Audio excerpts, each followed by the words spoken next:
بسم اللہ الرحمن الرحیم۔ ایک اور سوال ہے کہ معتکف کا آن لائن پڑھانا،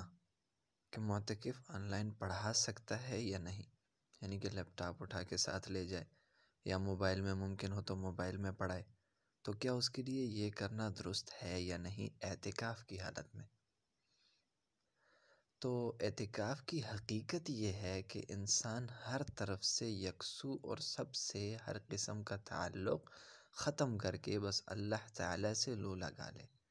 مسجد کی کسی جگہ پر بیٹھ جائے اور سب سے الگ تنہائی میں اللہ رب العزت کی عبادت اور اسی کے ذکر و فکر میں مشغول رہے۔ اس لیے معتکف کے لیے ضروری ہے کہ ہر اس کام سے اجتناب کرے جس سے اعتکاف کا مقصد فوت ہو جاتا ہے۔ حالت اعتکاف میں دنیاوی تعلیم دینا یا کوئی اور ملازمت کا کام کرنا مکروہ ہے، لیکن اگر معتکفہ یا معتکف کو ملازمت سے رخصت نہیں مل رہی ہو اور اس کا گزر بسر صرف اس تدریس کے کام پر ہو تو پھر احکام ستر و حجاب کی مکمل پابندی کرتے ہوئے اس کے لیے پڑھانے کی گنجائش ہے،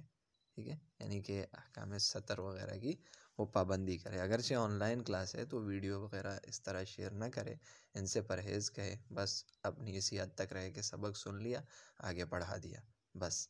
لیکن اس میں اس بات کا بھی خیال کیا جائے اگر وہ رات کو پڑھانے والا ہے یا دن کو پڑھانے والا ہے تو باقی معتکفین کا بھی خیال رکھے۔ اگر وہ اندر سوئے ہوئے ہیں تو یہ مسجد کے باہر کی جگہ دیکھے پڑھانے کے لیے، لیکن مسجد سے باہر نہ جائے، مسجد کے باہر کی جگہ جو مسجد کا ایریا ہے وہیں پر باہر، لیکن مسجد سے نکلے نہیں۔ اگر مسجد سے نکل کر پڑھائے گا تو اس کا اعتکاف جاتا رہے گا۔